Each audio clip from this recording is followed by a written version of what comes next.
అదే సంగతులను నీకు రాయుట నాకు కష్టమైనది కాదు, నీకు అది క్షేమకరం.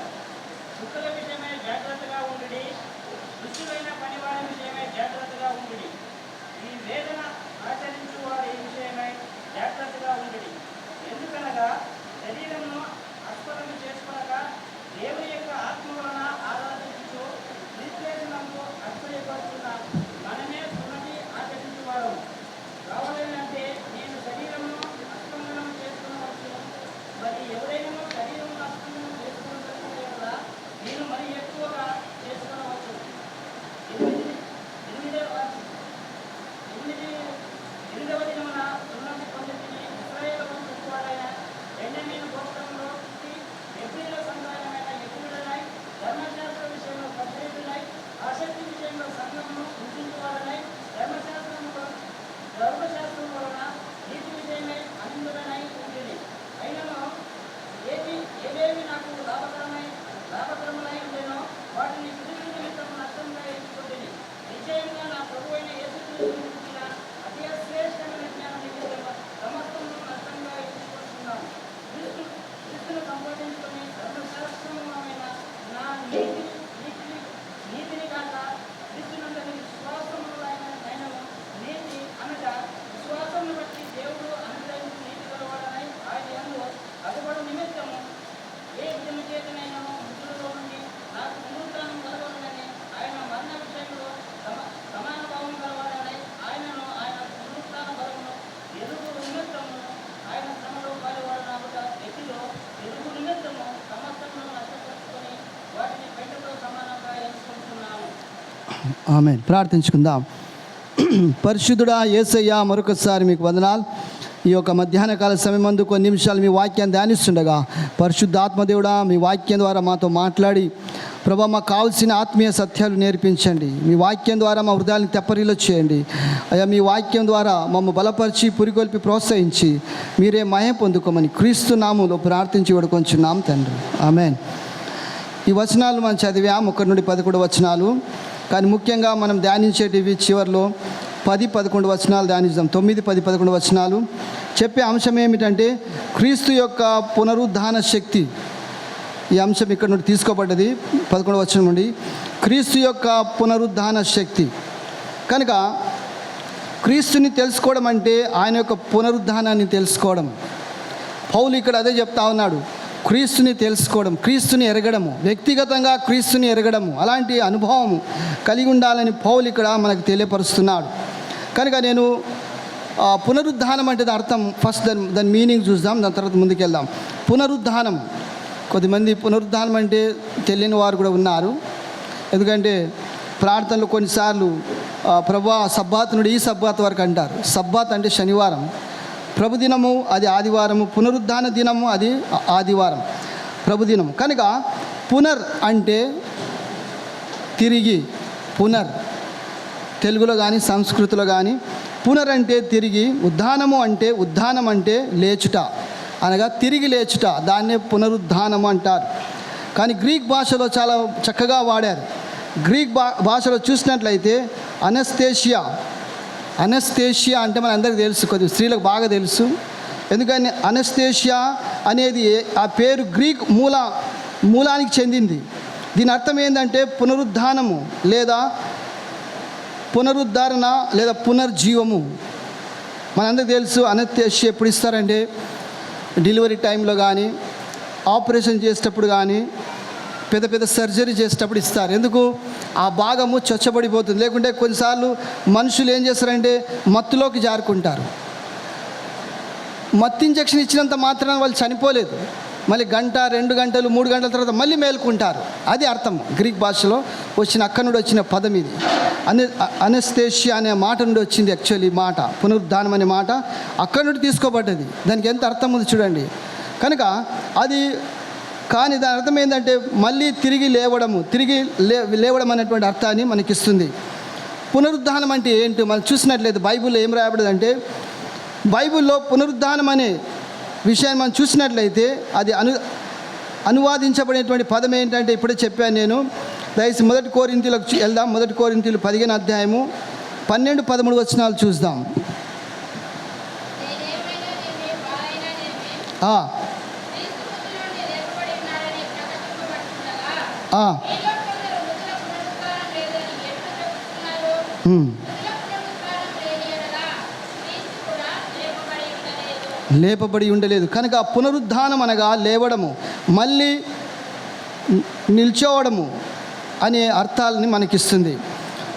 పునరుద్ధానం అంటే, పునరుద్ధానం అనేది సాధారణంగా మతపరమైనది లేదా ఆధ్యాత్మిక సందర్భాల్లో మరణము తరువాత తిరిగి జీవంలోనికి తీసుకురాబడిన వ్యక్తి యొక్క నమ్మకము లేదా అనుభవము సూచిస్తుంది.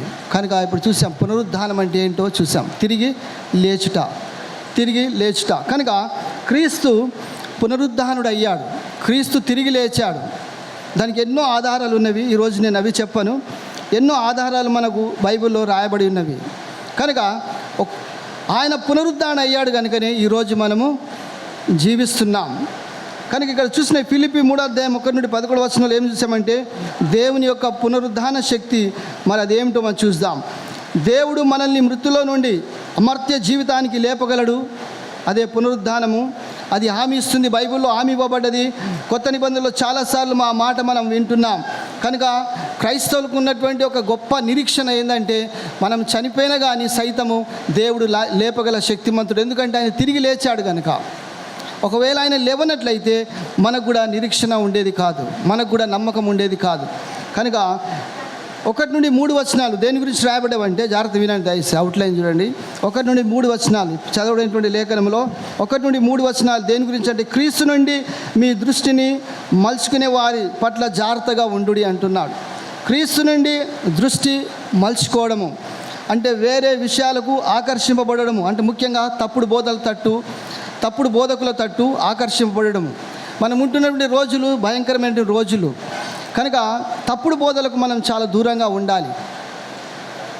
మీరు వచ్చి మరి మీరు చెప్పే బోధలే కరెక్టా అలా కదా, కొన్నిసార్లు సందేహం వస్తుంది కానీ అడగొచ్చు దయచేసి, మీరు తర్వాత వ్యక్తిగతంగా అడగొచ్చు.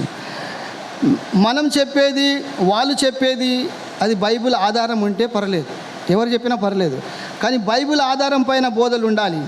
నా అనుభవం కాదు, వాళ్ళ అనుభవం కాదు, వాళ్ళ జ్ఞానము నా జ్ఞానం కాదు ఇక్కడ. అందుకే 1వ వచనంలో ఏం చూస్తున్నాం అక్కడ, ఏ ప్రభులో మీరు ప్రభునందు సంతోషించుడి, ప్రభునందు సంతోషించుడి. ఎందుకంటే ఇక్కడ రాయబడింది మెట్టుకు నా సహోదరులారా ప్రభునందు ఆనందించుడి. కనుక ఇక్కడ మనం చూస్తే ప్రభుని బట్టి ఆనందించాలని 1వ వచనం రాయబడింది. 2వ వచనం ఏం రాయబడింది అక్కడ, 2వ వచనం చూసినట్లయితే తప్పుడు బోధకుల పట్ల జాగ్రత్త వహించుడి అక్కడ రాయబడింది. తప్పుడు బోధకులు అంటే ఇక్కడ కుక్కల విషయమై జాగ్రత్తగా ఉండుడి, దుష్టుల విషయమై జాగ్రత్త ఉండుడి అంటే అర్థం ఏంటంటే తప్పుడు బోధకులను ఉద్దేశించి ఆ మాట వాడబడింది, అపార్థం చేసుకోవద్దు. కొన్నిసార్లు మన వాక్యం చదివినప్పుడు అనుకుంటాం ఇది ఎవరిని అంటున్నారు, తప్పుడు బోధకుల్ని. ఇక్కడ తప్పుడు బోధకుల గురించి రాయబడింది. తప్పుడు బోధకుల విషయంలో మనం జాగ్రత్తగా ఉండాలి. ఇది సరైనది, ఇది సరైనది కాదని మనం తెలుసుకోవాలంటే ఏం చేయాలి, మనం దేవుని వాక్యాన్ని నేర్చుకోవాలి. అవును కదా, మనం దేవుని వాక్యాన్ని నేర్చుకోవాలి. కనుక కొన్నిసార్లు మనము కొన్ని మీటింగ్స్కి వెళ్ళాలి, తప్పేం కాదు, వెళ్ళాలి. మనము వాళ్ళు చెప్పే బోధలు వినాలి. కానీ అది వాక్యానుసారమైందా కాదా అని బేరియా సంఘస్థుల వల్లే మనం కూడా దాన్ని పరిశీలన చెయ్యాలి. వాక్యం అనే వెలుగులో మనం దాన్ని పరిశీలన చెయ్యాలి. గుడ్డిగా దేన్నంటే దాన్ని నమ్మకూడదు. వినడానికి ఇంపుగా ఉండొచ్చు, సొంపుగా ఉండొచ్చు, కానీ అది వాక్యానుసరమైన బోధలు ఉండకపోవచ్చు. 3వ వచనంలో ఏం రాయబడదు అక్కడ, 3వ వచనంలో ఏమడా అంటే క్రీస్తులో మీ గుర్తింపుని కలిగి ఉండు అంటున్నారు. క్రీస్తునందు మన గుర్తింపు కలిగి ఉండాలి. ఇక్కడ అదే మరి పౌలు ఉద్దేశించి రాశాడు. 4-6 వచనాలు చూసినట్లయితే 2వ భాగంలో అక్కడ ఏం రాయబడంటే మీ మీద కాదు కానీ క్రీస్తు మీద నమ్మకం ఉంచుకో, అంటే మన మీద కాదు, మనం క్రీస్తు మీద నమ్మకం ఉంచుకోవాలి. 4-6 వచనాలు అది రాయబడింది. కనుక మనము మన మీద కాదు కానీ మనము క్రీస్తునందు విశ్వాసం ఉంచాలని ఆ వచనాలు మనకు చెప్తా ఉన్నాయి.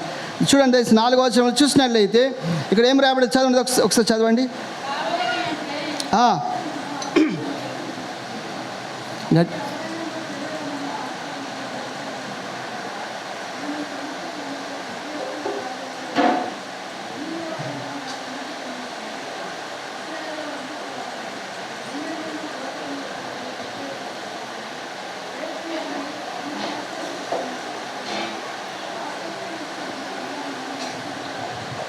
చాలండి. ఇక్కడ చూసినట్లయితే మీ నేపథ్య విషయంలో మనం నేపథ్య విశ్వాసం ఉండకూడదు. అనగా 5-6 వచనాలు ఏం రాయబడి అంటే మీ విజయాలపైన విశ్వాసం ఉంచవద్దు అనగా మనం గత విజయాలు కానీ గత మన యొక్క అనుభవాలపైన మనము విశ్వాసం ఉంచకూడదు.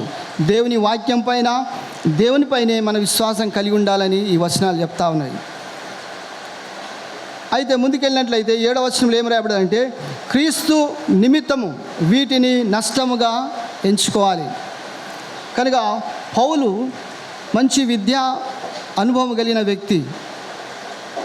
పౌలు ఆ రోజుల్లో మంచి పేరు ప్రఖ్యాతిగాంచిన వ్యక్తి. గమేలియల్ పాదాల యొద్ద ఆ యొక్క ధర్మశాస్త్రం నేర్చుకున్నాడు. గమేలియల్ అంటే ఆ రోజుల్లో చాలా మంచి పేరుగాంచిన వ్యక్తి.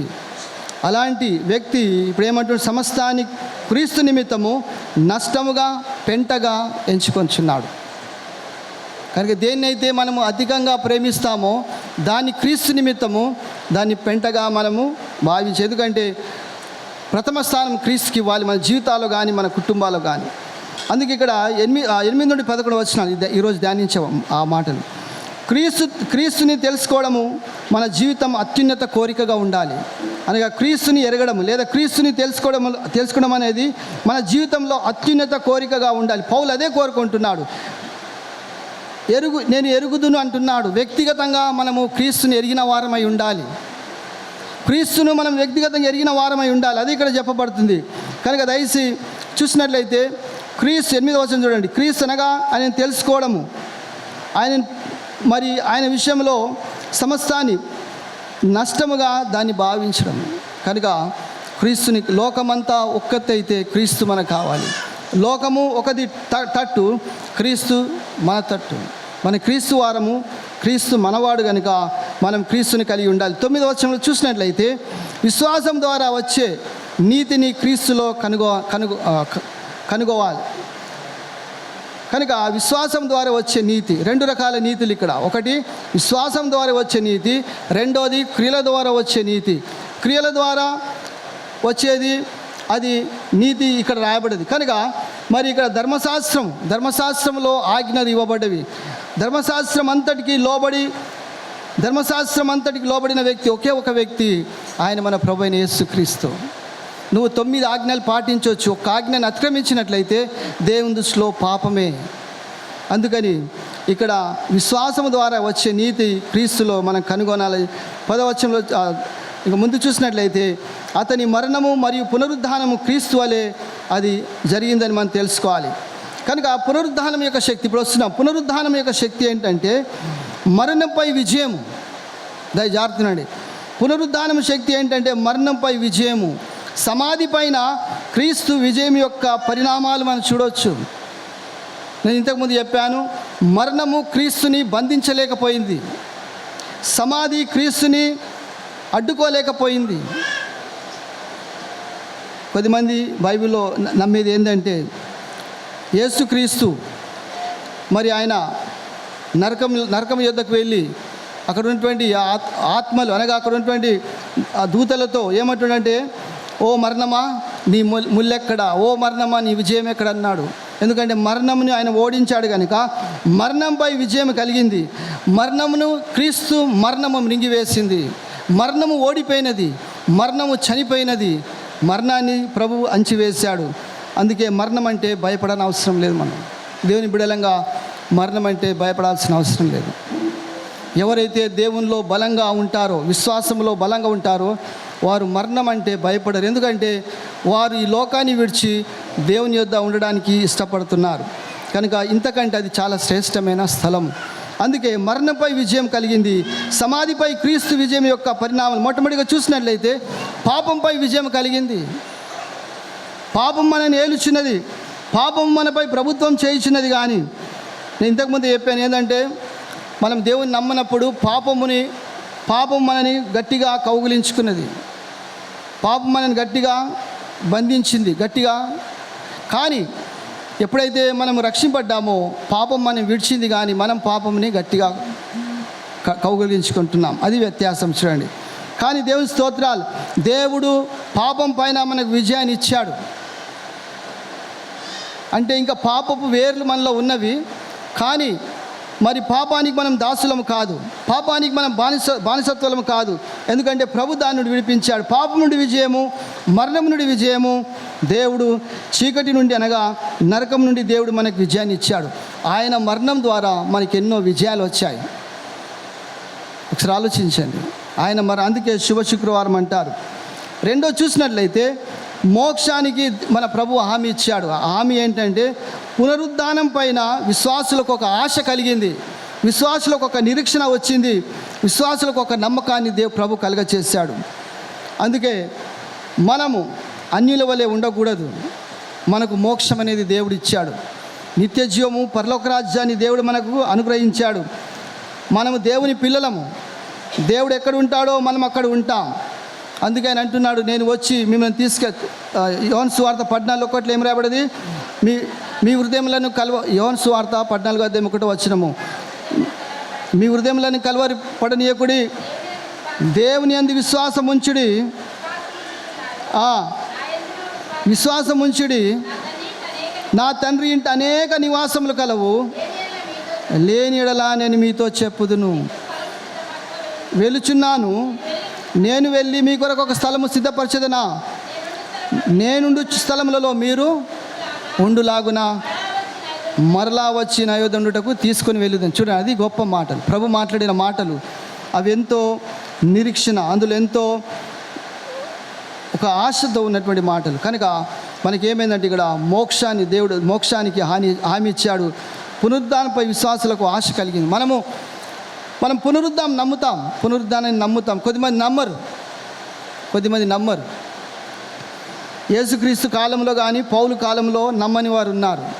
పరిసయ్యులు వారు పునరుద్ధాన్ని నమ్ముతారు, సద్దూకయ్యులు దాన్ని నమ్మరు. అందుకే వారి మధ్య వివాదం వచ్చింది. కానీ మనం నమ్ముతాం. ఎందుకు నమ్ముతామంటే మన క్రీస్తు పునరుద్ధానుడు అయ్యాడు. ఆయన తిరిగి లేచాడు. సమాధిలో లేడు. ఆయన ఉదయం చెప్పాను నేను, ఆయన సమాధిలో లేడు, ఆయన శ్మశానంలో లేడు, మరి ఆయన శిలువ పైన లేడు. కనుక ఆయన తిరిగి లేచాడు. అందుకే సమాధి ఖాళీగా ఉన్నది. క్రైస్తవులకు బలమైన ఆధారం ఏంటంటే ఖాళీ సమాధి. అది రుజువు, అదొక చరిత్రాత్మకమైన విషయము, అది గొప్ప విజయం. కనుక దేవుని స్తోత్రాలు. మూడోది చూసినట్లయితే జీవితాల పరివర్తన గురించి చూడవచ్చు. అక్కడ జీవితాల్లో పరివర్తన ఏంటంటే వాక్యము మరియు వ్యక్తిగత సాక్ష్యాలు మనకి ఇక్కడ చాలా ఉంటున్నవి. ఉదాహరణకు చూసినట్లయితే ప్రత్యక్షతలు. యేసుక్రీస్తు శరీరధారి అయి లేచిన తర్వాత ఎంతో మందికి కనబడ్డాడు. దాదాపు 12 సార్లు తనను తాను ప్రత్యక్షపరుచుకున్నాడు. వాళ్ళతో మాట్లాడాడు, వాళ్ళని తాకాడు, వాళ్ళతో కలిసి భోంచేశాడు. చూసారా, ప్రత్యక్షపరుచుకున్నాడు. ఒకసారి అయితే 500 మంది కంటే ఎక్కువగా తనను తాను ప్రత్యక్షపరుచుకున్నాడు. అందుకే ఆయన ఉన్నటువంటి గొప్ప విషయం అది. ఆయన తిరిగి లేచాడు, ఎంతోమంది కనబడ్డాడు, ఎంతోమంది ఆయన చూశారు. కనుక ఆయన ప్రత్యక్షతలు ఎన్నో ఉన్నవి బైబిల్లో. అంతేకాకుండా దర్శనాలు కూడా చూడవచ్చు. క్రీస్తు మరి వారికి దర్శనాలు ఇచ్చాడు. ఉదాహరణకు చూసినట్లయితే యోహాను భక్తుడు మరి 3 ఆకాశంలో ఎత్తబడి అక్కడ ఎన్నో విషయాలు, మరుగైన విషయాలు దేవుడు బయలుపరిచాడు. పరలోకం గురించి ప్రకటన గ్రంథంలో ఎన్నో చక్కటి విషయాలు రాయబడ్డవి, నమ్మదగిన విషయాలు. అందుకని ఆ నిరీక్షణ కేవలం క్రైస్తవులకే ఉంటుంది. ఒకవేళ ప్రకటన లేనట్లయితే, ఒకవేళ ఆదికాండం 3 అధ్యాయం 1 నుండి 3 అధ్యాయాలు లేనట్లయితే మనకు పాపం అంటే ఏంటో, మనం ఎలా పడిపోయామో తెలిసేది కాదు. అదేవిధంగా ప్రకటన 21, 22 అధ్యాయాలు లేనట్లయితే పరలోకం ఎలా ఉంటుంది, క్రొత్త ఆకాశం క్రొత్త భూమి ఎలా ఉంటుందో మనకు తెలిసేది కాదు. కనుక దేవుడు యోహాను భక్తుని వారు ఇవన్నీ తెలియపరిచారు. రెండవ విషయానికి వద్దాం. ఇక్కడ పునరుద్ధానము మరియు విముక్తి కలగజేశాడు. అదేంటంటే పాపముపై మరణంపై విజయము. యేసు పునరుద్ధానము చీకటి శక్తుల్ని అది జయించగలిగింది. యేసుక్రీస్తుని చీకటి శక్తులు బంధించలేకపోయాయి. యేసుక్రీస్తుని చీకటి శక్తులు బంధించలేకపోయాయి. సాతాను కూడా బంధించలేకపోయాడు. సాతాను ఆ క్షణం ఆనందించాడు, కానీ అది గొప్ప ఓటమి. సాతాను గొప్ప ఓటమి. సాతాను అనుకున్నాడు క్రీస్తుని చంపేశామనుకున్నాడు, కానీ దాని తర్వాత ఏం జరిగిందంటే తిరిగి లేచాడు. సాతాను గొప్ప ఓటమి జరిగింది. చీకటి శక్తులు ఆయనను బంధించలేకపోయాయి. సంబంధాన్ని పునరుద్ధరించాడు. అనగా క్రీస్తు పునరుద్ధరణ ద్వారా దేవుడు మరియు మానవాళి మధ్య ఏమైంది? సమాధానం అనేది ఏర్పడి. చూడదయచి రోమా 5వ అధ్యాయం కూడా వచ్చినాము. కాబట్టి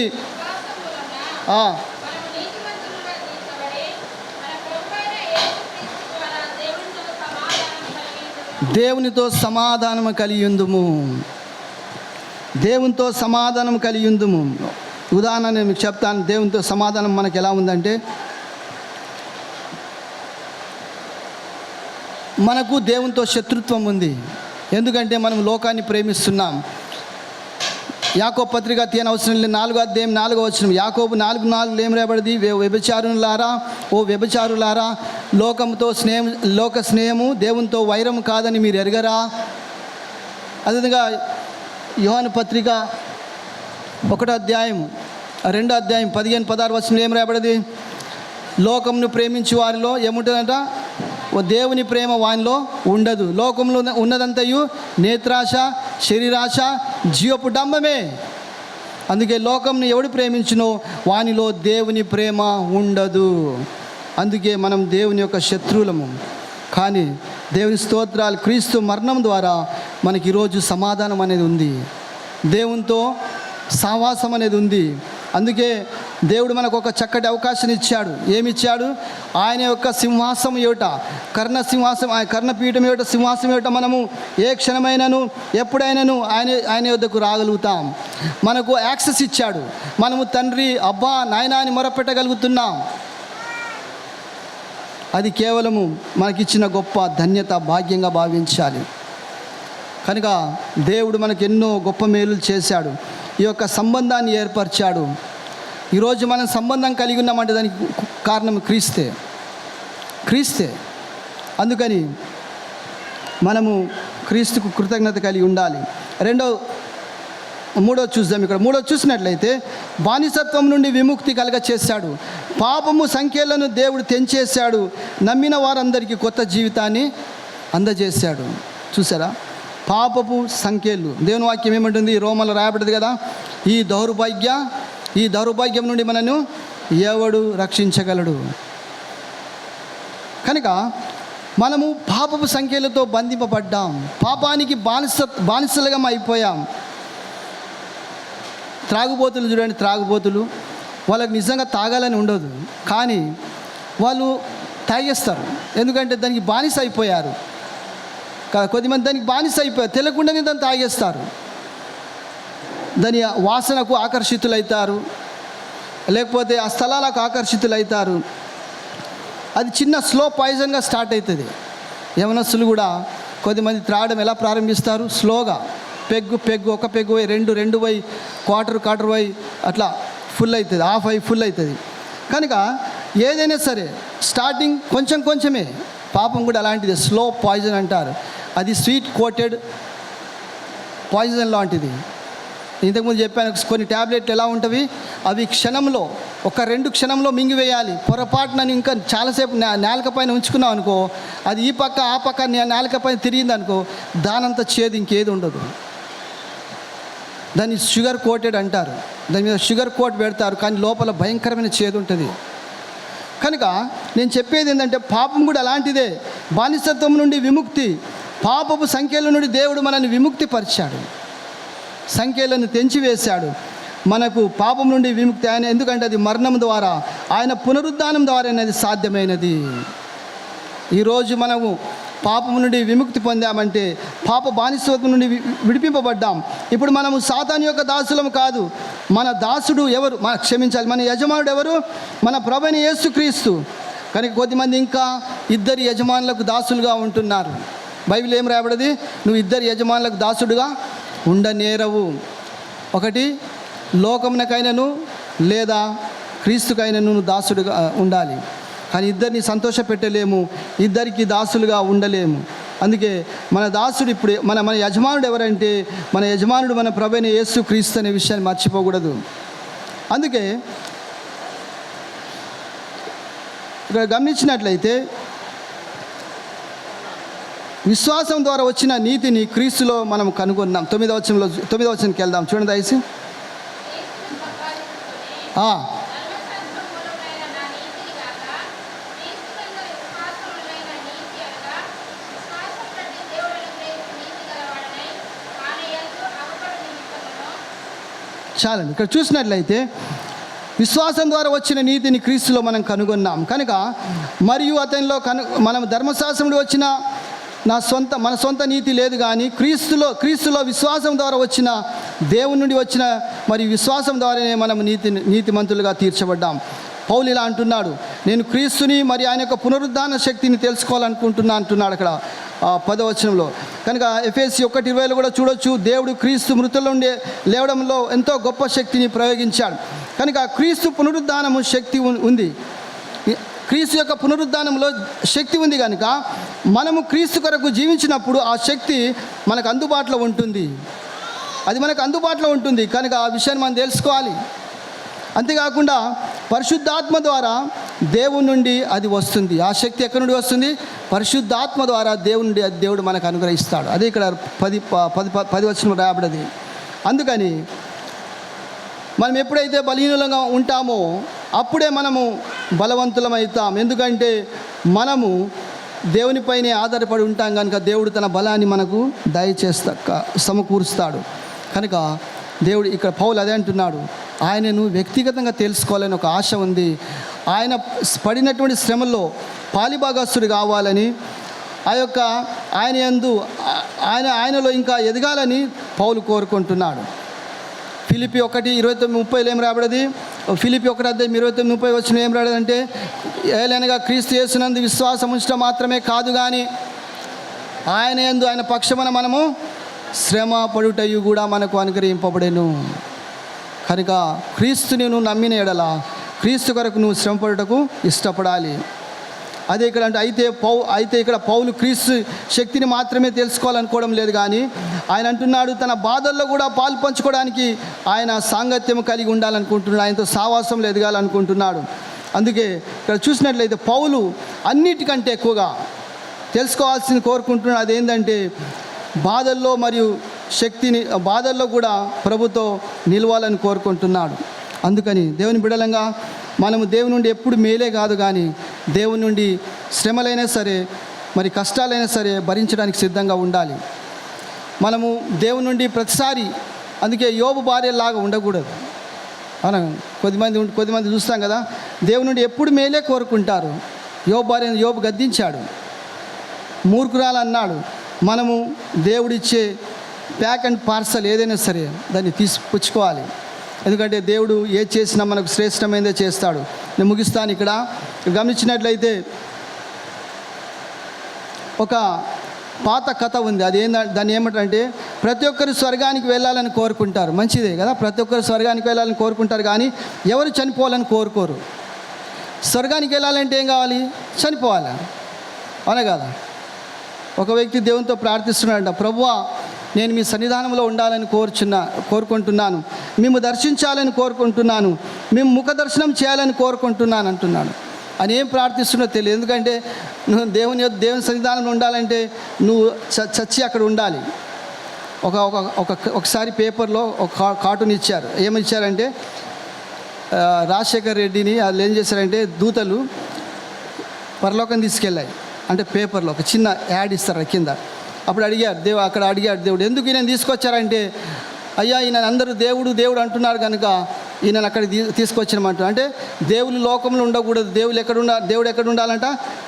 పరలోకం మంది ఉండాలని చెప్పి ఆ విధంగా ఒక అక్కడ ఇచ్చారు. నేను ఇక్కడ ఏం చెప్తున్నా అంటే, ఇది ప్రతి ఒక్కరు స్వర్గం వెళ్ళాలని కోరుకుంటారు, కానీ ఎవరు కూడా చనిపోవాలని కోరుకోరు.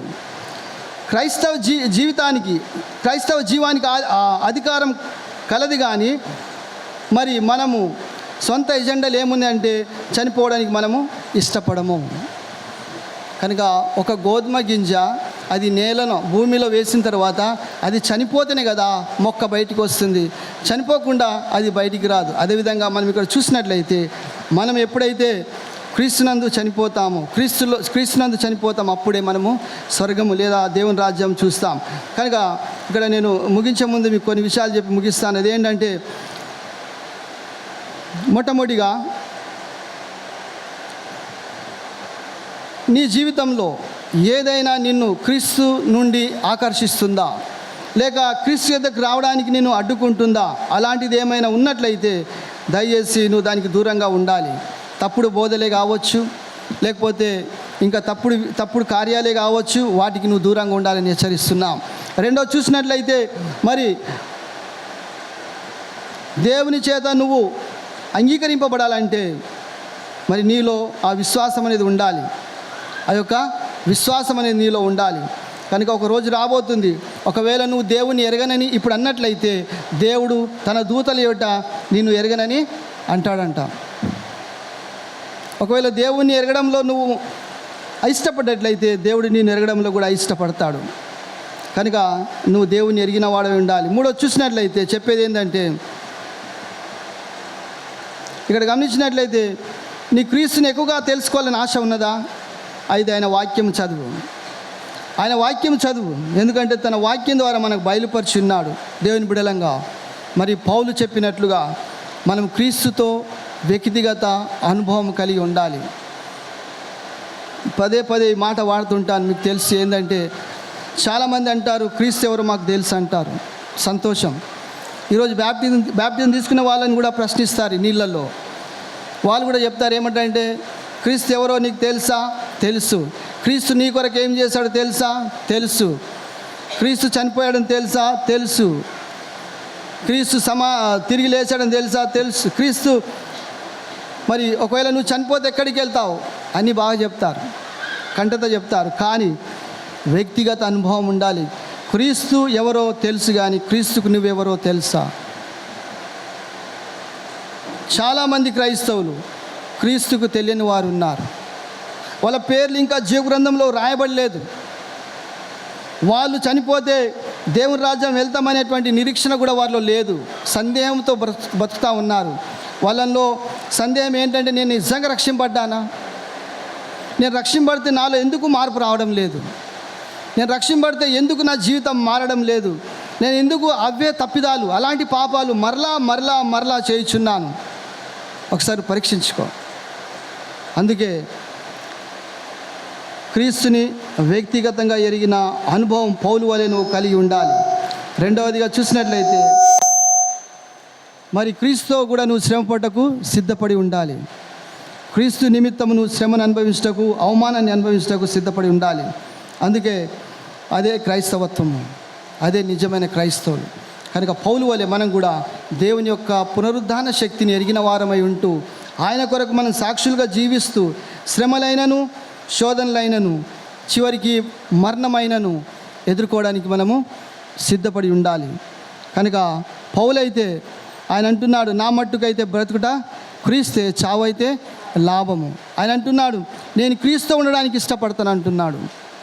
కానీ మరి ఇక్కడ కూడా తనకి సేవ ఉంది కనుక మనం కూడా అలా చెప్పాలి. ఏంటంటే, ప్రభువా దేనికైనా సిద్ధమే, దేవుని బిడ్డగా నేను దేనికైనా సిద్ధమని చెప్పాలి. కనుక ఆయన లేచాడు కనుక ఈరోజు మనం ఈ రీతిగా కూడుకొని ఉన్నాం. ఒకవేళ ఆయన లేవనట్లయితే మన పరిస్థితి ఎలా ఉంటుందో ఒకసారి ఆలోచించండి. ఈ పాటికి మనమంతా కొద్దిమంది చనిపోయి నరకంలో ఉండేవారు. కానీ ఆ నిరీక్షణతోటి ఇంకా మనం బ్రతుకుతున్నాం. ఆయన ఒకరోజు వస్తాడు. ఆలస్యం అంటే ఇంగ్లీష్లో ఏమంటే డిలే ఈజ్ నాట్ డినైల్ అన్నమాట. అంటే ఆయన ఆలస్యం చేయించున్నాడు, అర్థం అది కాదు కదా ఆయన అబద్ధం ఆడుతున్నాడని కాదు. చివరి రోజుల్లో ఉంటున్నాం కనుక చాలామంది మన యొక్క మనసుని తిప్పివేస్తారు. ఏమంటారంటే, ప్రభు వస్తానన్నాడు, ఏడి ఇంకా రాలేదు. అలా మన యొక్క మనసుల్ని తిప్పివేసే వాళ్ళు చాలామంది ఉన్నారు. మనం ఓపిక కలిగి ఉండాలి. అంతం వరకు పోరాడువాడే రక్షింపబడును. రక్షణలో మనం కొనసాగాలి. క్రీస్తు యొక్క పునరుద్ధాన శక్తిని ఎరిగిన వారమై క్రీస్తు కొరకు మనము సాక్షులుగా ఉంటూ శ్రమైనను మరణమైనను సహిస్తూ ఆయనతో వ్యక్తిగత సన్నిహితమైనటువంటి సంబంధం కలిగి ఉండులాగున దేవుడు మనందరికీ సహాయం దయచేయును గాక.